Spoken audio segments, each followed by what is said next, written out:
Sandy here, and have you heard of Bob Proctor and something called image making?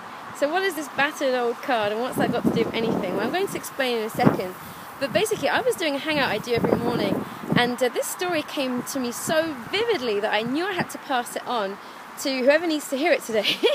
And basically it's from his book You Were Born Rich, which isn't about you were born with loads of gold and silver and money. It's about how you have everything inside you to do anything you want in life, whatever that is. And there's a chapter in that book all about image making, and it shares the story of how your self-image is so important to what actually happens in your physical reality. And the first time I read that, I remember thinking, okay, yeah, but if I'm always thinking about stuff in my mind and visualizing it, that's just, that's in my mind. It's not really going to affect anything outside of me. I have to work with the universe. I have to ask the universe loads of questions. And I still believe that we have to do that. But I also know that I've met too many people in the last 18 months who have had crazy phenomenal success using this same technique, that it does work. I used to discount it, now I don't. And what is the technique? Well, basically, it's keeping an image of what you would like to do and having it with you at all times, literally in paper form. And there's a really great story which illustrates why it's worth doing that. And that was the story of Paul Hutsky. It's in the book. Basically, Paul was an insurance sales manager, and he attended one of Bob Proctor's seminars. And at the end of the seminar, he came up to Bob and said, "Look, I really have to talk to you." And Bob said, "Well, yeah, you and everyone else." Everyone always says that. But this guy was so insistent that they met the next morning at breakfast. And he explained to Bob that he was the manager of an office for this company, and that they were placing something like 175th out of all the offices in America. And so, they could be doing better, basically. But it was an okay position, but he knew they could be in the top 100.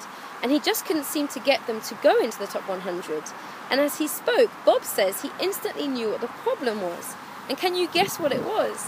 The problem was that he was seeing himself as a 175 person and not as a top 100 person.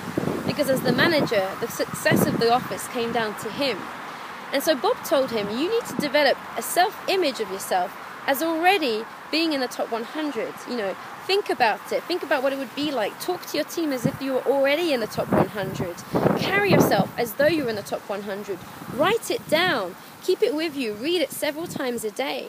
And so this guy was totally captivated, and he followed Bob around a little bit more for some other seminars, and he went back to his office, and within 6 months he actually changed office after about a month, I think. But the new office he went to, which was placing 163rd, within 6 months they were in the top 11. So they went from 163 to 11. When for years this man had been unable to move even, into the top 100, let alone the top 11. And so this is such a brilliant example, and sorry for the wind. It's really windy here today. Well, every day actually. It's the Atlantic, good waves for surfers, and have a look at the water here. It's so beautiful. But I actually did this exercise with the writing down your image, and I have to admit, I forgot about it. I've had this, you can see it's quite battered, in my wallet, my purse, for several months now, but I don't look at it that often. And it came to me so strongly today that I have to start reading it more often. I've already begun achieving things that are on my paper, actually, by being able to move here to Portugal, having had my biggest month on the internet yet.